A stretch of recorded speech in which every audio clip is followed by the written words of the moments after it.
समूहदर्शक शब्द आज आपल्याला पाहायचे आहेत.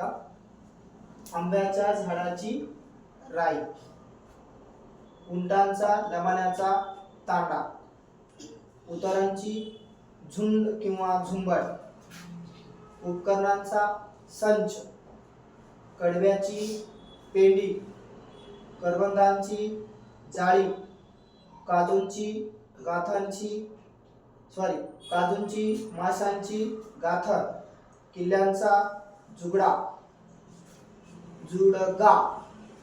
केवळ्यांचे बन, केसांचा बट किंवा जट, केळ्यांचा लोंगर किंवा घड, खेळाडूंचा संघ, गवतांचा भारा, गवताची गंजी किंवा पेंडी, गाईगुरांचे खिल्लार, गुरांचा कळप, चोरांची दरोडेखोरांची टोळी, जहाजांचा काफिला, तारकांचा पुंज, ताऱ्यांचा पुंजका.